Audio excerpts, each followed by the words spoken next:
All right, we are live. Hello and welcome everyone to another Chat and Learn here with Power to Fly. My name is Mariella Marie, and as always, super excited to roll into this next hour with you all.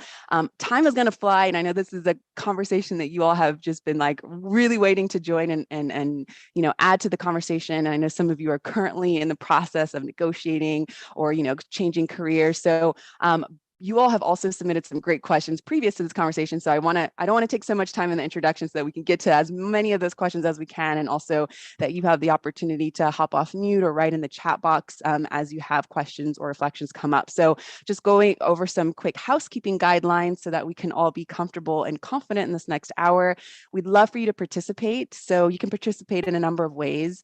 You can turn on your cameras if you feel called to do so, but no pressure there. I know that video fatigue is real, so feel free to just practice active listening with us if you don't want to turn your cameras on.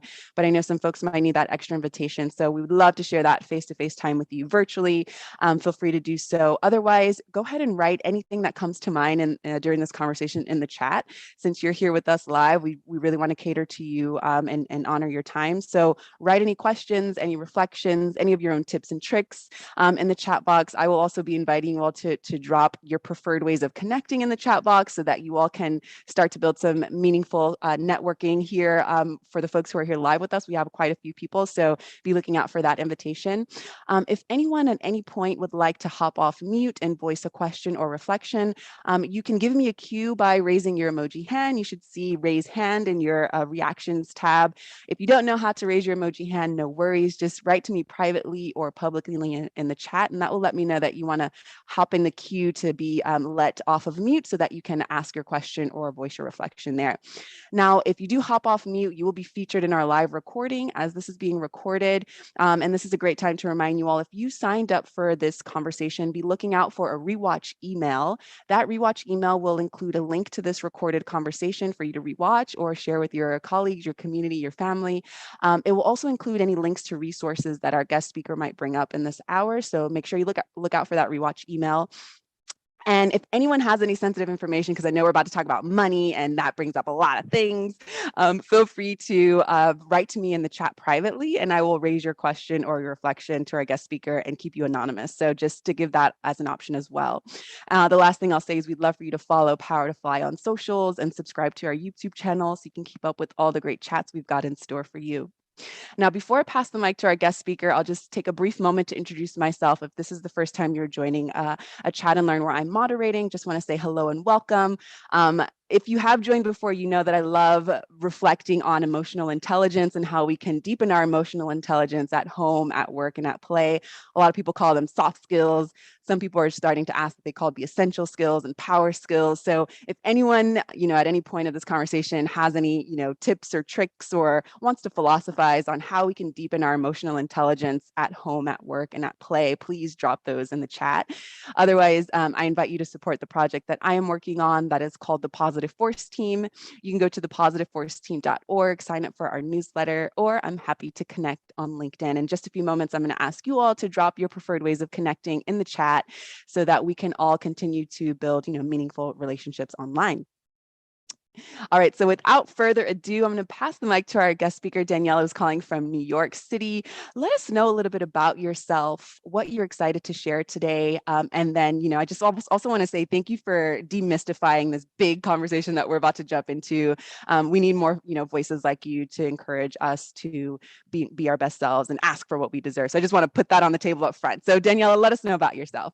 Ariella, thank you so much for that foundational introduction and for being our wonderful moderator today. You've already put me at ease, and I'm sure everybody else. And thank you to Power to Fly for being our partner in, hosting us at this event, at this lunch and learn or chat and learn. And I haven't had lunch yet. I don't know about you guys. So, and also for being an affiliate partner for upcoming WIN Summit, our 6th annual Women in Negotiation Summit. We are so excited. It's June 1st. So it's coming up, and we're so thrilled to have Power to Fly as a new affiliate partner this year. It's an amazing community for what I've gleaned thus far, and you do such important work, and we're just so excited to be collaborating. So more on WIN Summit later, but for now, just brief introduction. In addition to being the CEO and executive director of WIN, which, as I said, stands for Women in Negotiation. I am also a Peabody Award-winning filmmaker, producer, long form, short form. I really have developed a passion over the course of my life for helping women speak their truth and tell their stories. And whether I am doing that, formally through negotiation training, or whether I'm doing that more kind of metaphorically through the narrative filmmaking that I do, it's definitely become a through line for me personally in my career. And I'm so honored to be doing the work I'm doing. So thank you again for hosting me. I'm really excited to be diving in to this conversation, and hopefully just moving the needle a little bit in terms of your relationship with negotiation. So yeah, let's take it from there. Yes, I love it. I love it. Okay, so thank you for that introduction. I know that you'll probably share more about yourself. I hope that we'll get to learn more about you as you reflect on some of these awesome questions that folks have submitted previous to today's conversation. But to set the stage for us, Daniella, can you go over some of the main takeaways for today's conversation, just so that we can set the stage?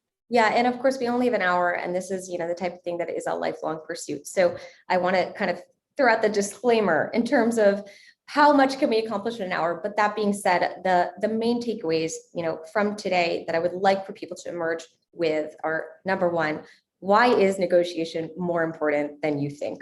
Okay. Number two, how can you better prepare for your next negotiation? And number three, some strategies you can use to boost your negotiation skills on an ongoing basis. So I would say those are the three most important things that I hope we can hit upon today. And yes, in terms of your question, I will definitely, share more about myself as we continue. Awesome. Thank you. Thank you. All right. So I'm going to stop sharing my screen so I can pull up these awesome questions that folks have submitted. But Daniella, I wanted to see if you wanted to throw a question out to our audience as well. Maybe they can drop their responses in the chat, anything that, you want to just know about our live callers, so that can help direct the conversation for today. Absolutely. I mean, the first thing I like to know when I'm doing one of these is, honestly, how do people feel about negotiation? Like, I have, my own kind of experience and assumptions that, I could make based on the content and the, of those conversations. Obviously, I speak about negotiation primarily with women a lot, as you can imagine. But I'm really curious, we have, I don't know how many people are with us right now live, but a lot of people. I'm really curious if some of you are willing to share in one word or three, like, what is first thing that comes to your mind when you think negotiation? What pops into your head? Scared of rejection. I hear that for sure. Apprehension is in the chat as well. Apprehension, yeah. Go. Yes. And by the way, like, I know, Mariella, you said this, but I would love for people to turn on their camera and just shout out something. So don't feel shy. Yes, I love that. We've got stressful, hesitation, not feeling worthy, win-win, inadequate, scared of rejection, not sure what target should put on the table. I think negotiation is necessary. I never want to settle, though I often do. Stressful again. Okay, so I think this is actually good. We can keep dropping in the chat because we've got several people here. We still want to hear from you all. But actually, this is a great segue just into our first question here. So what do you think is the main fear that holds women back from negotiating, and what helps them overcome it? So we've got folks, clearly showing signs of fear in the chat. So would love to hear your reflection on this question. Yeah. So I guess, like, the first thing I want to say, just because I don't like to assume things, is that there is a reality out there in terms of a gender-based approach to negotiations. Unfortunately, we've been conducting a study over the last few years, asking women kind of basic things around how they feel about negotiation, how often they do it, whether they've had any previous training about it. And 99% of respondents say they do not like it. And it is, like, really across the board, right? There are exceptions to the rule, but most women don't have a positive association with negotiation. And, just to kind of explain the history of WIN, because I think it's super interesting and speaks to this. WIN was started about 6 years ago, and it was started by a man. And the reason I like to lead with that is because it's so rare that a man starts a women's empowerment initiative. But the man who founded WIN, Jack Simoni is his name, was running at the time the longest running negotiation training company in the US.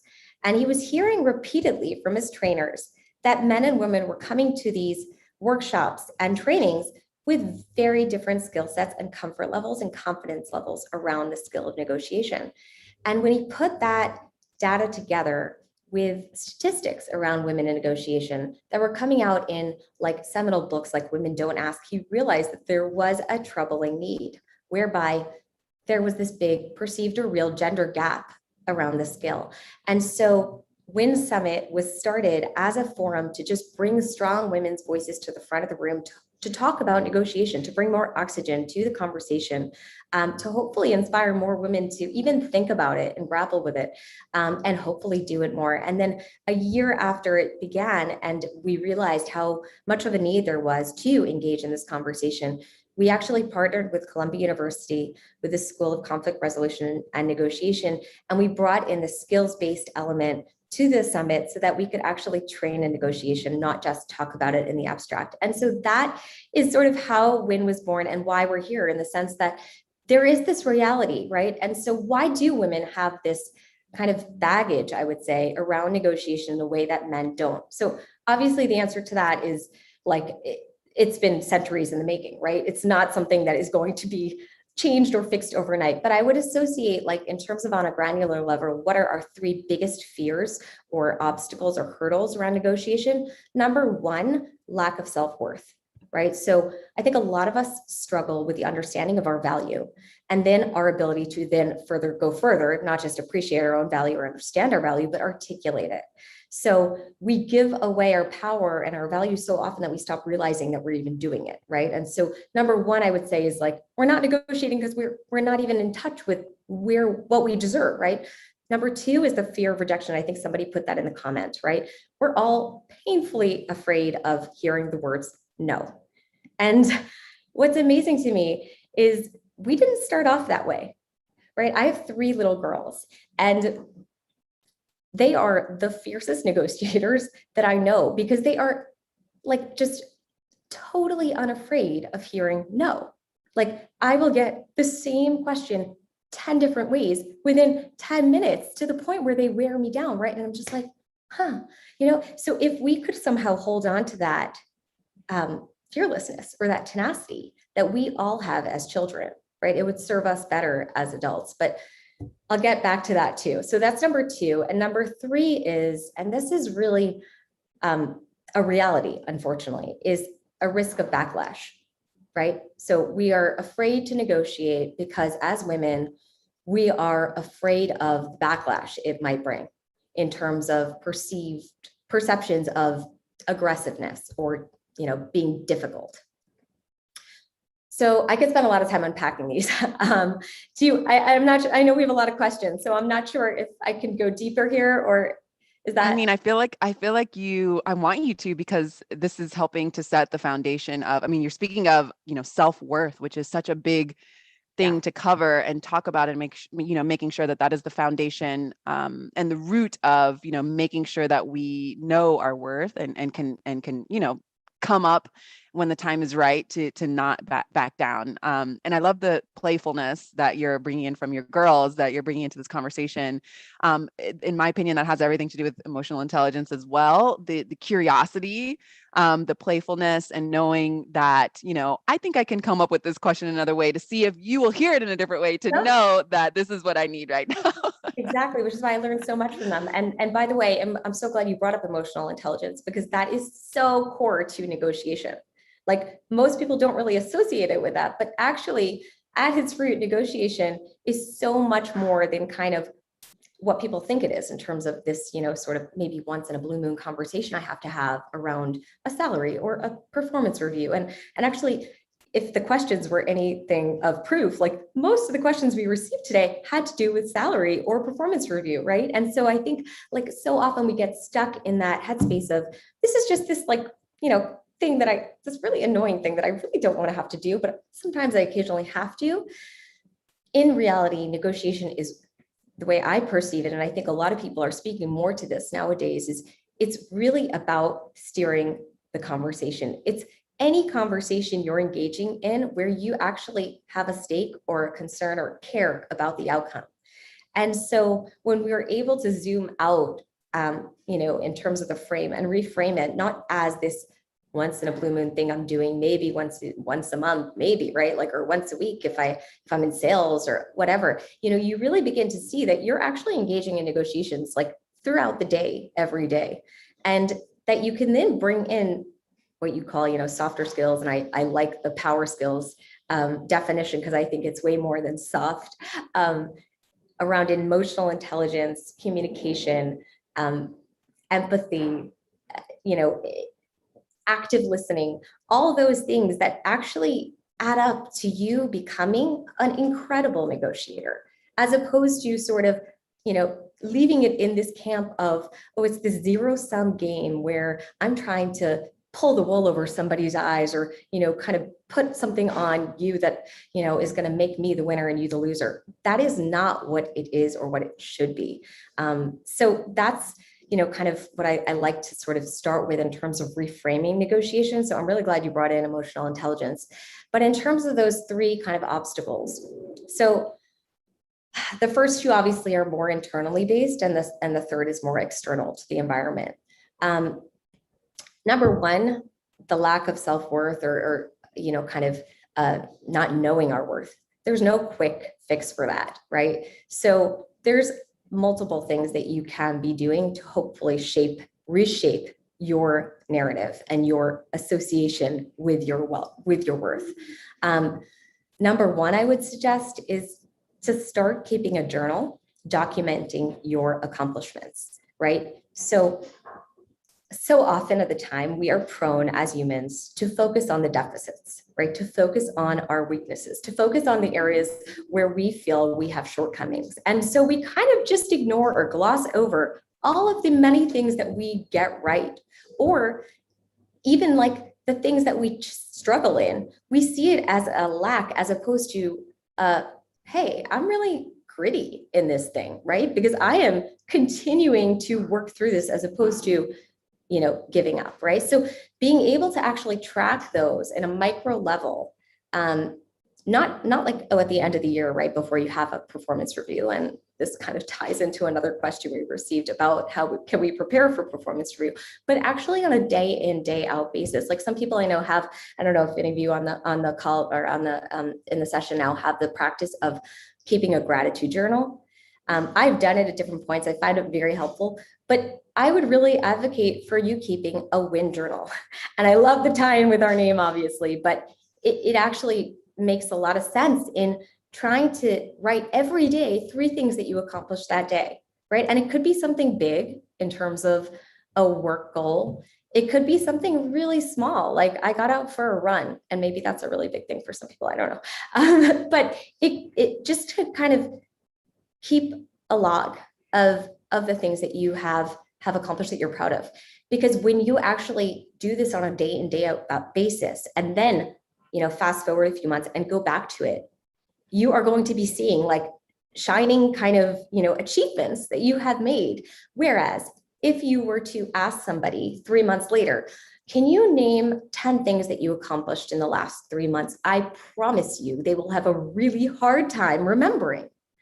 So that's a piece of advice I would want to share in terms of how to kind of tap into your self-worth.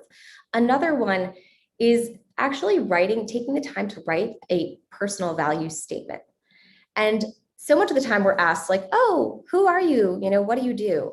And we kind of pin it on something very resume kind of concrete, right? But that's not what makes us valuable at all. Like our job does not define us.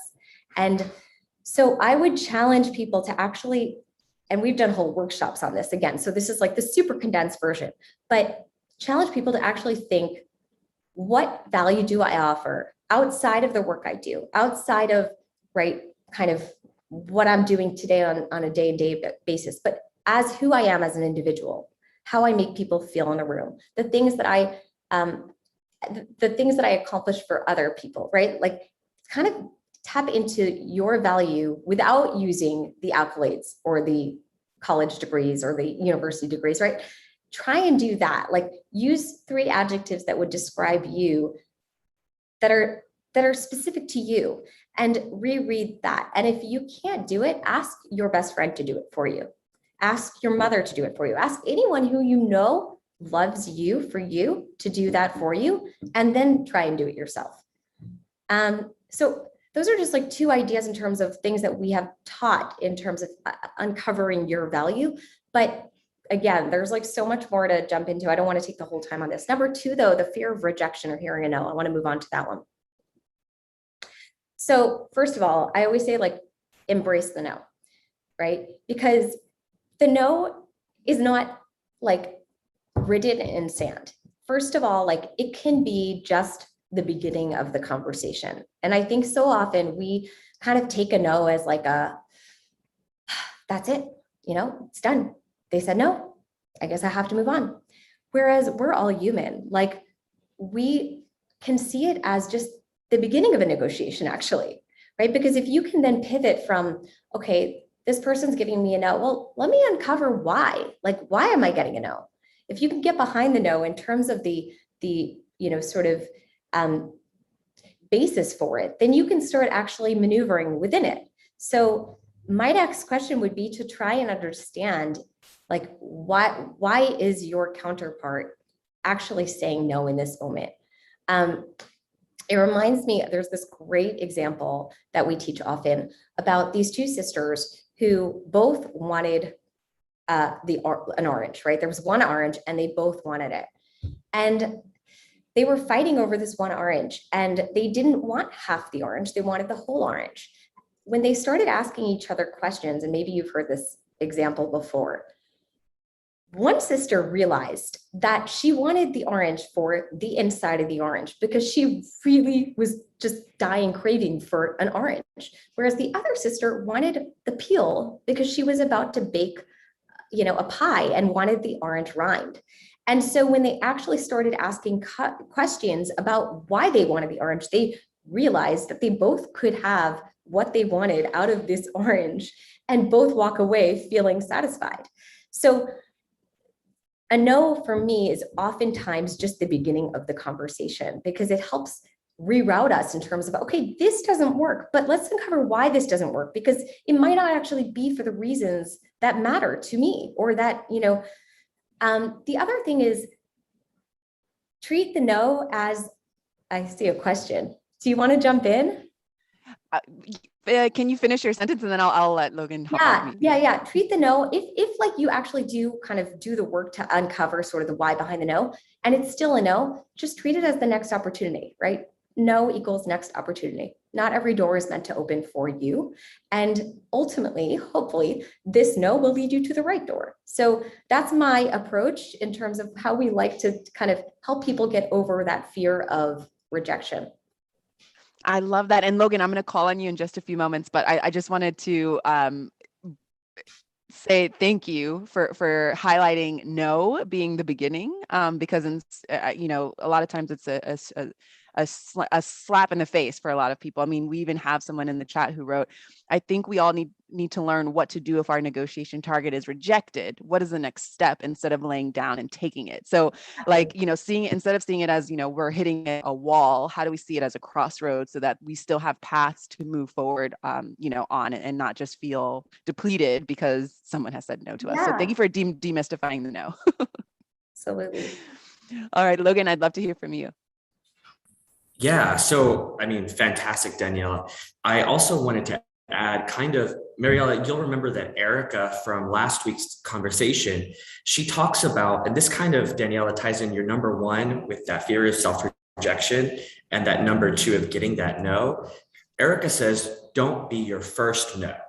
So when you're in your head, you think that you don't have that worth, you've already told yourself you're not good enough. So if you move yourself from being the first no to being excited about hearing that second no and realizing that's a next opportunity. And I've worked in negotiations for years. It's what my background's in. I'm a big fan of Chris Voss, everyone like that. So I love what you're saying. But that next opportunity, when we hear that, it's so easy for us to want to respond of like, I've been rejected. What do I do next? Well, hearing that next opportunity, I would simply mirror, right, which is a psychological technique, and say in an inquisitive tone, no. And that person who told you no is not only going to say no, and then they will say because. and give you information that you can work with for that next step. So I love that you're telling people to embrace that no, because it matters so much. It's truly the beginning. Once you get over that hurdle, which happens to me still on a weekly basis, that's when real negotiation gets to start. Thank you for sharing that. Absolutely. Yes, I love that. I love that. Daniela, do you want to comment on anything Logan has shared? Yeah, no, I think it's a beautiful connection between kind of the first point that stops us in our tracks in terms of our lack of self-worth to connecting it to the second. And I agree, negotiation is like, it always starts with the self. And that often gets glossed over, right? We think about, oh, okay, I have to communicate something to the outside party. But actually, before you can do that, you need to start with the work of, well, how am I talking to myself, right? And what is it that I actually want in this situation? And so oftentimes our first like adversary or counterparty or negotiation partner is ourselves. So absolutely, the work always begins, with really sitting down with yourself in terms of understanding, the conflicts that arise, with you particularly, and getting very clear on both how to kind of get rid of that imposter syndrome in that moment, how to hopefully, boost your self-value and understand your worth. And also, like I said, getting really clear on what your needs are, because it's very hard to come in with an argument when you're not actually super clear on where it is that you're going or where you want to be going. So really getting in tune with that is super important. I love that. I love that. This is great. So clearly folks are into this, seeing no as an opportunity, as a next opportunity. So I'm sure a lot of people just needed to hear that, because yeah, I personally, I'm an artist, and I grew up having to understand how to receive so many rejections with, submitting artwork or asking to be cast in a production. Then I started to like say, well, I'm making my own stuff. Like I had my own epiphany. I'm like, okay, I can tell I can tell myself no if I don't want to move on with this project, but I need to ask permission. So actually, I think it breeds a lot of, entrepreneurs actually, after hearing a certain amount of no's, and you can see that you can handle things in a certain way, maybe new doors open. So that's why the visual of not seeing it as a slap in the face, or like, hitting a wall, seeing it as a crossroads and seeing what other avenues can open up. So thank you all for reflecting on that. That the right doors will open for you once you've done everything you can. So I think that's huge. And I relate to your kind of personal experience as a filmmaker myself. There have been so many no's that I've had to endure with my own work, representing other people's work. And it's just par for the course. And you become really good at rejection, which is a skill in itself. Absolutely. Absolutely.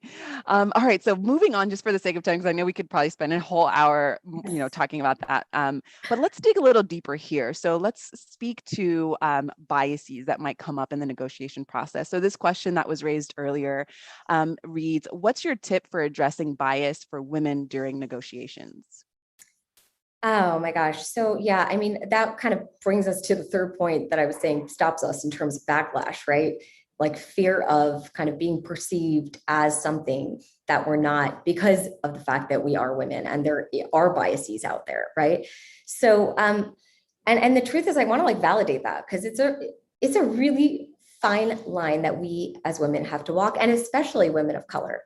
And I think we need to acknowledge that. And so much obviously of the work has to happen on a meta level in terms of like within organizations, within kind of professional communities. Obviously the whole kind of rising field or prominence in the field of diversity, equity, inclusion is super important to making companies aware of these inequities and the kind of implicit and explicit biases that still occur on a day-to-day basis. And they're mind-blowing. Like sometimes I'm like, I hear stories and I'm like, did that really happen in that company today? Like, are you sure you're not telling a story from 10 years ago? Because it's sort of like now we're in this place where we do know better. So we need to, in the amazing words of Maya Angelou, do better, right? Like when you know better, you do better. So why are we not there yet? And so much of it is like kind of the macro versus the micro in terms of, right,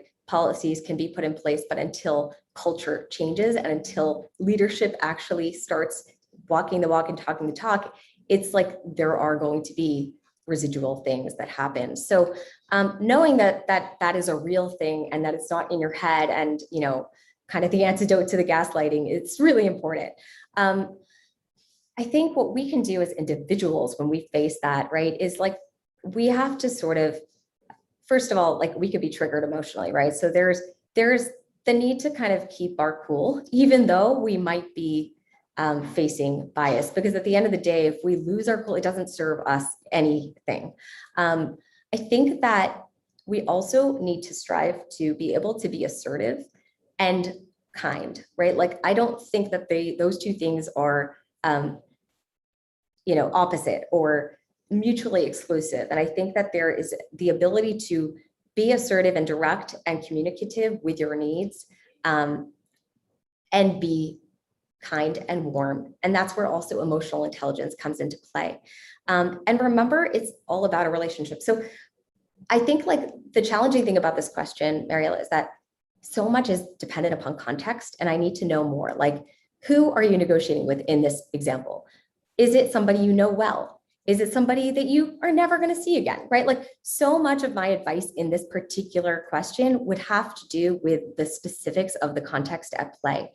And so it's a little bit hard for me to go kind of more, because obviously if it's somebody who you're super close with, who you've related, if it's your direct mentor or your, you know, direct boss, and something like this happens, you are going to have a different response than if it's like somebody at a counter somewhere, you're never going to see them again, right? So I think that also factors in. And when it is somebody you have a strong relationship with and you are encountering that bias, I would call it out in a really respectful way where you're giving them the benefit of the doubt, but you are communicating your feelings around it. And I think that's important, because the relationship is there. If it's not somebody you have a relationship with, you know, then it might not be worth it for you to kind of call it out to the nature and the tenor of the conversation. And then I would also say, just like, keep remembering that bring the facts into the conversation. It's kind of refocus, reground whatever it is you're speaking about with the facts. And that's why preparation is so important in a negotiation, because the more prepared, I mean, in the case of, like, let's go back to the salary, right? In the case of that, the more prepared you are with facts to back up your arguments, the stronger of a case you'll be. You'll kind of be able to make that case regardless of what bias stands in the way, or you know, kind of what emotions are there. I love that. And actually, this is a good segue into this next question. You're already hitting on it, but I just want to see if you want to have some time to unpack it a little more. So when negotiating, what are some of the most important things to keep in mind? And I love that you're bringing up, you know, bring the data, let the facts speak also to what you've done. You know, you've spoken about keeping that journal, to make sure that you have, like, I know some people call it a brag sheet. Some people, you know, call it whatever it is, to make sure that, you know, this is what I've done and this is how I can feel more confident when I'm negotiating. If you can speak to a little bit of imposter syndrome, how that might play into preparation.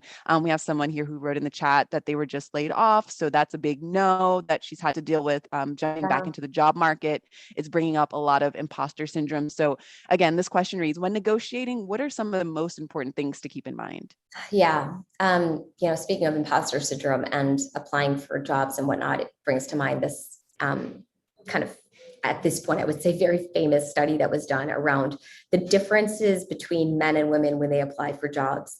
And I don't know if you know this statistic, but the first time I heard it, it was kind of mind-boggling for me, whereby men see an application and will apply for the job if they hit 60% of the criteria, whereas women need to hit 100% of the criteria to apply.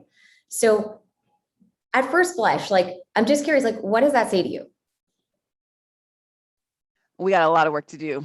That is totally a part of decolonizing worth, right? You are worthy. We are worthy, no matter our gender, no matter where we come from. And to know that, you know, if we feel like we can provide our skills and our energy to this job requirement, we don't need to make 100. You know, that's setting the bar so high that we're our first no in that case. So yeah, that's what I would say. Yeah. So that was my first kind of thought too, in terms of like, okay, it's a confidence, it's like a self-worth thing. But then there was a further study. This is really interesting to me. There was a further study that was done on that study to kind of unpack it further, in terms of like, why is self-advocacy easier for men? So what they found was that actually the reason why most people were responding that way was not about a mistaken perception about themselves, but a mistaken perception about the hiring process. Namely, they didn't see, like women didn't see the hiring process as one where advocacy, relationships, or creative approach to framing their expertise could overcome not having the skills and experiences outlined in the job qualifications, whereas men did. So I think that kind of points to so much about kind of what I would like to convey to women in terms of seeing not just the things that they have accomplished in the past as their kind of credibility, but actually their potential as well, right? In terms of like, if men feel that they can apply for something because they kind of know intuitively that there is room to sort of get creative in that, making that case or that argument, women should do the same. Like they should permit themselves, because we are so creative, right? That we should permit ourselves to have that belief in ourselves that we can kind of take that job on, even if we haven't done everything that, you know, it has asked for. So it's kind of like going beyond this kind of letter of the law in terms of, right, seeing something it kind of beyond what is laid out, right? Like giving us permission to sort of create more creative, to think outside of the box, so to speak, around that process, which I thought was really interesting. So yeah, in terms of kind of beyond what, you know, getting back to the question though, in terms of like general things that I would want to communicate around negotiation. And I think also like there's the general and then there's specifics for unemployment, you know, sort of. So generally, right, negotiation is about stepping into your power, right? It's not a dirty thing. It's not a zero-sum game. And it's about really kind of zooming out on the skill and seeing opportunity to practice it, because if it's something that you don't like doing, you're going to avoid it. You're never going to want to do it, right? It's like, if I hate exercising, I'm not going to the gym. I'm not ever growing my muscles because I don't want to be there. Whereas if I actually see it through the lens of, oh, this is like a fun opportunity for me to practice something. Like I'm not usually the person that feels comfortable going over to, you know, that maitre d' and asking for that table instead of that one, but I'm going to do that. And I'm going to use it as an opportunity to connect with that person, right? Like there's an opportunity for you to negotiate. And when you do that, you are literally building the muscle that will help you in those cases where it really matters. Number two, it begins with the self. So don't forget the pre-work, like do your homework in terms of looking at yourself in the mirror and asking yourself the hard questions in advance to be able to walk in with the clearest kind of roadmap of what is it that I'm looking to accomplish out of this conversation, because it's so easy. And I've been, you know, kind of victim of this as well, to get sidelined. And you start off, you're like, I'm going to come in and have a conversation about this. And, you know, somebody else is steering the ship. And an hour later, you're like, oh my God, I didn't even talk about the three things that I really wanted. How did we end up over here? Right? So don't fly to, you know, China if you're trying to fly to Europe or whatever. You get the point.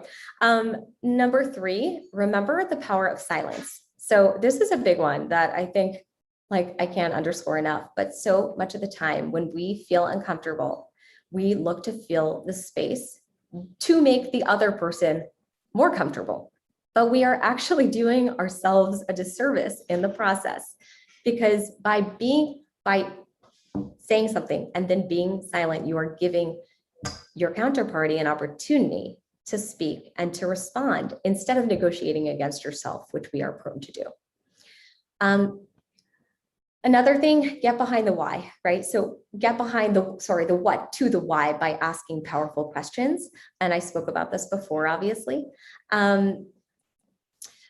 I would say, you know, I don't know if you're familiar with Alexandra Carter, but she's fantastic. And she is a professor at Columbia of negotiation in the law school. And she talks about the power of the words tell me And I love that because it is such a conversation opener, right? To start a question, tell me about X, Y, and Z, as opposed to something that yields a yes or no answer. So powerful questions.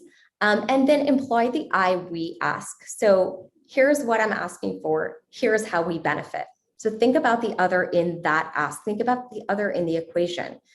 Bring them into the conversation that they feel not only accountable, but also on your team in wanting to align yourself with what it is that you are looking to accomplish or achieve. And that's also where emotional intelligence comes into play, right? Because theory of mind is huge. Yes, yes. So you're dropping so many gems. I want to check in with the chat box because it's on fire right now. So I'm going to Oh my God. highlight some things that folks are bringing to the Amazing. chat.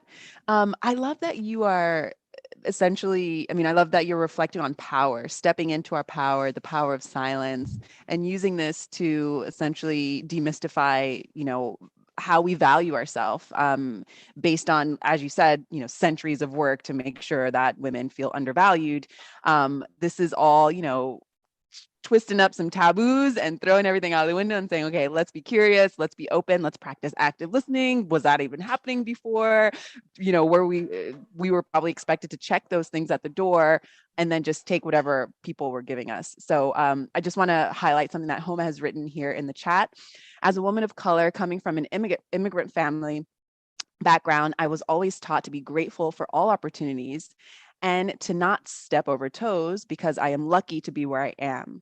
Trying to navigate the art of negotiation has been very hard because I've been taught I should be grateful for the job, salary, etc., while also having the imposter syndrome of, well, I'm not good enough to be negotiating a higher pay. So thank you for writing that home. I know you're not alone in this. Daniella, would you like to comment on this? Yeah, I think first of all, both can be true. It's one of those things where it's a this and that, right? We can be grateful for opportunities and for the offer or whatever it is, and we can assert our value nicely. I think you can hold on to both of those values, I guess, simultaneously. And I think in terms of doing the work, culturally, societally, there's a lot of baggage that is put upon us that we are immersed in, that I think we have to kind of wade through and sort of strip away to get to that. Yeah, I am entitled, and this is the real value that I bring. And this is why it's valuable to this company, right? So when you're making that argument, you can do that and also be gracious and be appreciative, right? So I think it's kind of striking that balance and actually genuinely feeling both and conveying both that is really the win. I keep having this, I love that you're saying be assertive and also be kind, and kind not where you are letting people step over you or you are not respecting your own boundaries and your own limits, right? It's being confident to a certain extent, right? And showing compassion and knowing what your worth is. And I'm trying to bring it to an analogy or a metaphor. Water comes to mind. So if you are choking on something, or maybe your throat is dry, you say assertively and probably, real, so that people know that you're not, dictating, to do stuff for you, but you're like, I need water. Period. Yeah. I need water. It's not like, you don't not ask for water, or you don't say, all of the fluffy things around it so someone can, because you need the water. So that just is making a connection for me. I don't know if that's an eloquent way to say it. I need to chew on it and write about it a little more, but it reminds me, there's a really funny comedian, and I wish I could remember her name, but I heard the sketch once that was so funny because it was so on the nose true about some of our kind of communication baggage, whereby she's describing this road trip that she's taking with her husband, and she's really, really hungry. And she's sitting in the car and she's like, you hungry? And her husband's like, no, not really. And she's like, okay, you want to stop for a snack? And he's like, no, I'm fine. And miles go by and she's so fed up that she's like, just freaking pull over at the next rest stop. And he's like, why are you so angry? What's wrong? And she's like, I've been telling you I'm hungry for the last hour. And he's like, no, you haven't. And it's just this really funny kind of window into sort of how we communicate differently, right? Where we kind of assume that people can read between the lines, but that's not always true. And we come off wishy-washy or unclear or lack of confidence, underconfident because of those things. So sometimes we just need to be like, I'm hungry. Can you pull over? I love that. That's great. And we have Chantel wrote that she has heard that story too. So that's great to, you need food, you need water, you need the money, ask for it and, get it. Yeah. And like, I mean, especially in the money conversation, like if you are, working for a company and you are adding value to this company and you've done, I mean, especially if it's a performance review and you've done well, like it's in their best interest, right? Like you can make a case through their eyes, not just, oh, I need this for me, but how does it benefit them, right? Like what have you achieved? And this gets back to the track your accomplishments, but what have you achieved for their bottom line has moved the needle forward for them? And how do you plan to do that in the future as well? So yeah. I love that. So this actually ties into this next question, I think. Let's see if I'm on the same boat as you. I think I am. So asking for what you need, right? And not assuming that people can, predict that you're hungry or you need more money or you expect more money. So this question reads, how do you navigate negotiating when you feel stagnant in your role? You have the knowledge and the skills and need to feel more challenged with a greater role in decision making and a highly visible project. So, I would assume that this person, we've probably all been in this situation before where, you're like, okay, I think now's the time, and hopefully they have seen what I've done and they're just going to offer it to me, So Yeah. I would love to hear your opinion on this. Yep. I remember when I was first starting off in the film industry and I was an assistant and it was my first job. Like I had only produced independently. And so I'd never been in like the formal Hollywood, kind of climb your way up the ladder world. And I remember talking to my friends and like being like, that one's been an assistant for 4 years and that one's been an assistant for 5 years and they're getting paid like below minimum wage. And why are they doing? They have like degrees from Yale. And I'm like, I remember thinking there's something ludicrous about this thing. And then I spoke to somebody and I'm like, so what is the protocol here? Like, how many years do you have to be an assistant to kind of like earn your mark, to get the next rung up? And somebody looks at me and they're like, no, you don't get it. There are no free handouts here. Nobody is going to hand you the key and say, okay, you put in your time. Now you can accelerate up the ladder. You have to do it yourself.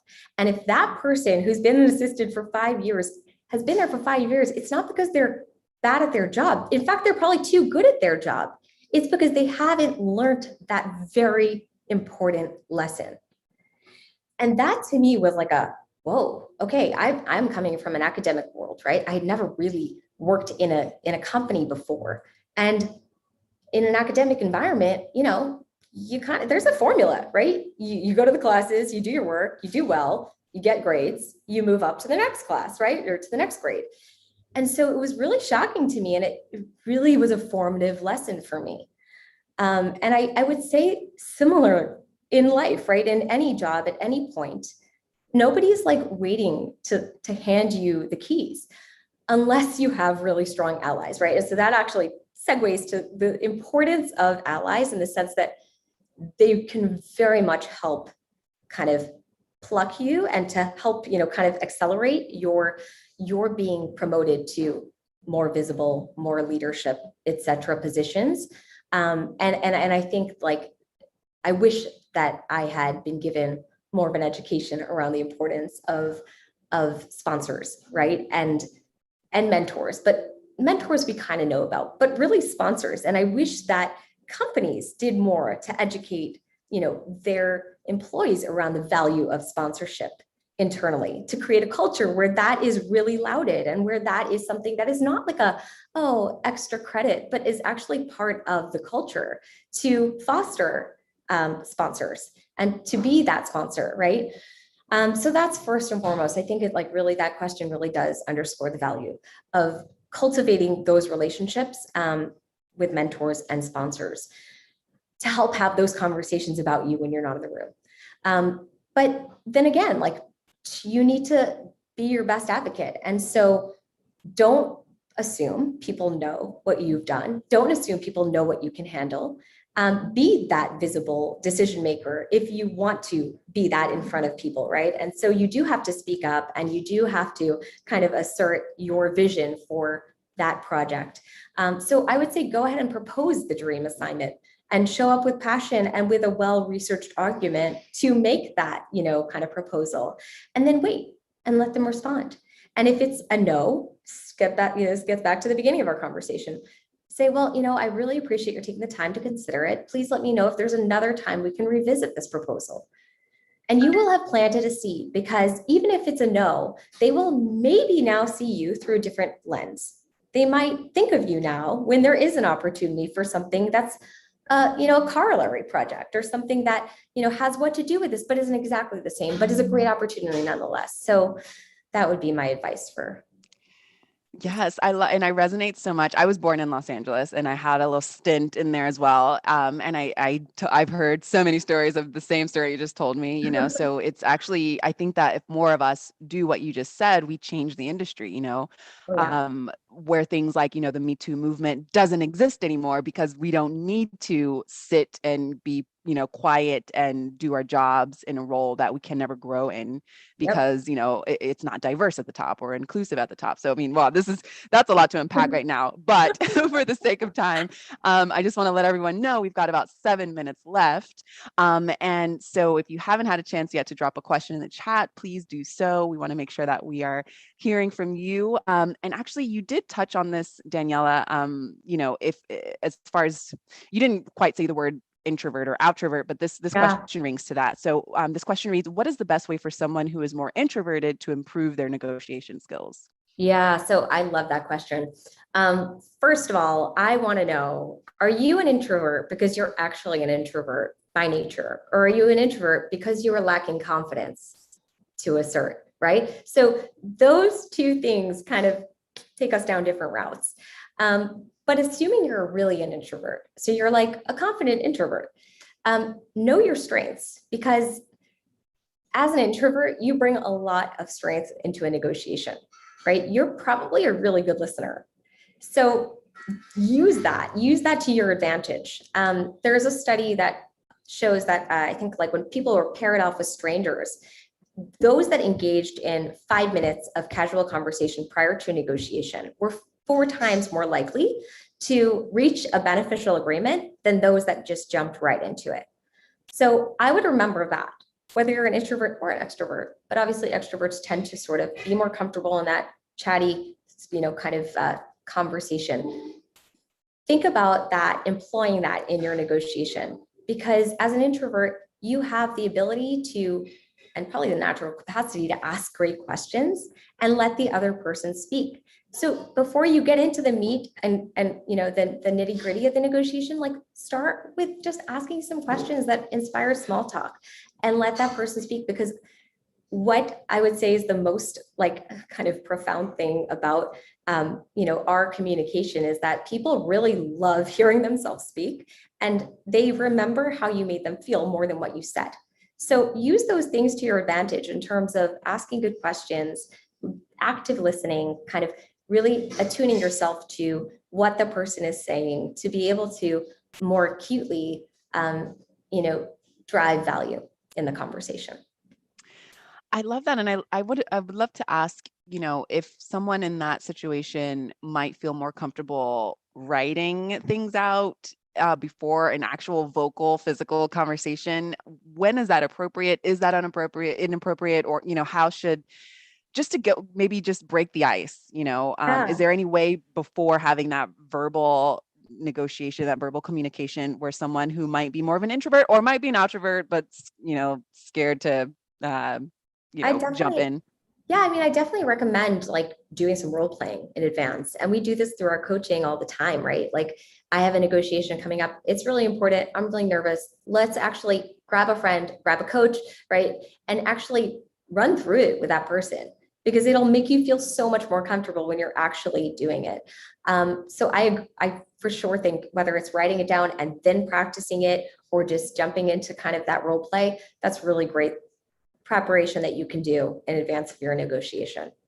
I love that. And I see that folks have dropped their preferred ways of connecting. So what I like to do during these conversations also is if you do reach out to folks, I see lots of LinkedIn's are dropped in the chat.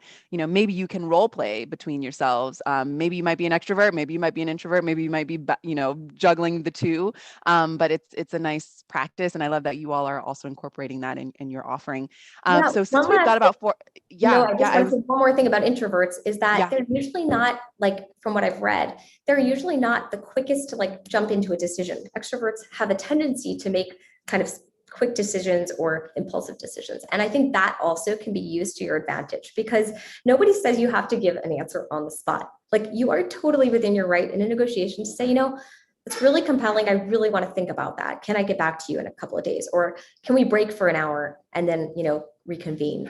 So don't feel pressure to be on somebody else's timeline to give a quick yes or a quick no, right? And I think introverts have that tendency to sort of mull things over more. So think critically about something and take the time you need. Absolutely. Absolutely. So we've got about 3 minutes left. I would love for you to highlight what you're working on at Win, anything you want our live callers and folks who are going to rewatch this video to, put on their radar or to mark their calendars for. Also share the best way to connect with you as well. Would love to connect. Absolutely. So as you know, I hope by the end of the session, Win is a female-focused negotiation training company. We have our annual summit. That's like our kind of prized event of the year. We're so excited because it brings together like 40 speakers. We combine skills-based workshops with panel discussions, keynotes, exhibitor hall, and virtual networking. It's a really amazing, impactful event. And we hope you're all there on June 1st with us. This year's theme is Lift as we rise, which really speaks to our belief that when we empower each other, we all rise stronger and faster. And when we negotiate for ourselves, we're not just negotiating for ourselves. And I really love this point because it's so true. We're negotiating for the precedent for all women out there. So extra reason to kind of do it if you were hesitant before this seminar. And then in addition to the summit, we do also have workshops that we do for corporate workshops, as well as individual workshops that we host through our community, and coaching and a year-round community. We send out our newsletter every week with blogs, with helpful tips and negotiation advice. So please check us out, winsummit.com, at winsummit for social. And we will be sending out a special discount code for all of our attendees today for the summit for a limited time only. So stay tuned or look out for the Power to Fly email following this event with that. Absolutely. Yes. So I had some questions in the chat. Yes, we are going to send the resources, including this link that Katie from the WIN team just dropped in the chat. So in case you aren't able to grab that before we close the chat in about 1 minute, be looking out for the rewatch email. It will include a link to this recorded session, as well as any links to resources that Daniella wants to share with you all as well. Last words, Daniella, food for thought, something, if people are right now in the midst of negotiating, what should they keep in mind? Well, number one, right? Know your value. Get in touch with that. Don't try and go out there until you are super clear on that. And if you need a little confidence boost, call your best friend, call your mom. She'll remind you. And number two, just practice. Like, don't stop practicing. Look for opportunities to negotiate, whether it's with your kids, your husband, your boyfriend, your spouse, whatever, like your dry cleaner down the block, whatever it is, like, just actually think about it through the lens of, oh, this is not just a conversation, this is a negotiation, and you will start feeling more confident. Yes, I love that. I love that. All right. Thank you, everyone. Thank you, Daniella, for the beautiful work that you're doing. Thank you, everyone, for joining us here live. I hope that you all are able to make your connections, and good luck negotiating. We'll see you on the next chat. Mariella. Thank you, everybody, Yes. for joining us today.